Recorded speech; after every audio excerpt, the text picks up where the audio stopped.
երկրորդ հարցի հետ կապված կառավարությունը ճիշտ իրազեկված լինի ուղղությունների նա իսկապես ճիշտ ասելների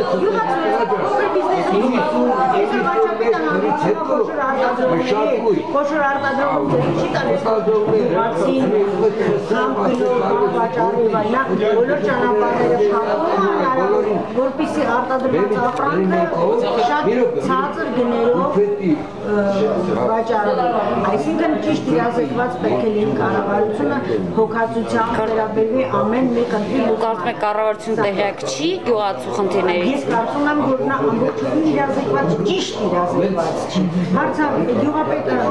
ասում է այսպեսի բան օրինակ ասում է ես իմ հողերում 10% չի մշակվում այդ չի ասում որ ես ամբաշարքի մեկն եմ չեմ կարող տեխնիկա բերել որ ես սովետական տարիների մի 5 տրակտոր եմ հող մտցնում որ այսօր գյուղացին ոչ մի հնարավորություն չունի ուժ չունի ոչինչ չունի ուտելու որ ուժ ունենա գոնե հողը գնա իր հող փորի չի կարողանա հողի բարձր ջրի բարձր արդյունք չկա երկրորդը ճիշտ ֆինանսական քաղաքականություն չունի բարձր տոկոսի ուղարկերը եւ ոչ ճիշտ կառավարումը դրանց հələ լավ որ հիմա փմձ-ն վարկա տալիս ինքը գարանտ է կանգնում բայց այդ գարանտից հետո փողը ստանում է ոչ ճիշտ ժամանակը դեռ ոչինչ չստացած նա արտիճի հաջորդ ամսվանից վճարի հասկանում եք ինչ ինչ է նշանակում ոչինչ չստացած այսինքն եկամուտ չստացած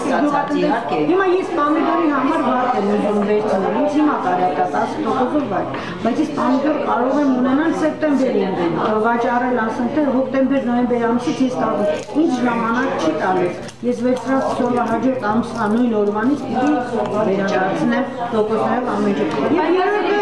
ապահովագրություն չկա գյուղատնտեսությունը ապահովագրված չի այսօր կարկուտա վաղը երաշտ կամ մյուս օրը ցտահարությունը եւ վարկը վերցրել է բայց ինչով փոխվի այսինքն այդ վարկը ուզում են չի օգտվել նաեւ մեքենա վաճառի եթե այդ շարժական մի հատ խլամ մեքենանի որ պիտի դաշտ գնա պիտի տունը վաճառի ամենավերջին բանը ոչ եւ ինչու՞